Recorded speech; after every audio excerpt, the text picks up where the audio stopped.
მეზღვაურთა განათლების და სერტიფიცირების შესახებ კანონში შესული ცვლილებებით იმ პირებს, რომლებმაც 2017 წლამდე მიიღეს საზღვაო საშუალო პროფესიული კვალიფიკაცია ან საზღვაო დიპლომირებული სპეციალისტის კვალიფიკაცია, შეძლებენ მართვის დონის კომპეტენციის სერტიფიკატის მიღებას შესაბამისი მოთხოვნების დაკმაყოფილების შემთხვევაში.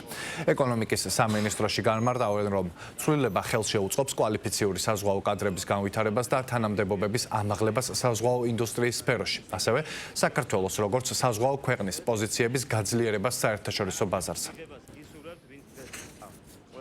ერთიან სისტემაში სტანდარტში მოექცა მეზღვაურთა სერტიფიცირების სისტემა. უნდა აღინიშნოს, რომ მეზღვაურთა სახელმწიფო რეესტრში დღეს დაახლოებით 20,000 მეზღვაური არის რეგისტრირებული. მათი ღირსეული დასაქმება ჩვენთვის ერთ-ერთი მთავარი პრიორიტეტია. გაფორმებულია 75 სახელმწიფოსთან ურთიერთგაგების მემორანდუმი იმისათვის, რომ მოხდეს მათი ღირსეული დასაქმება.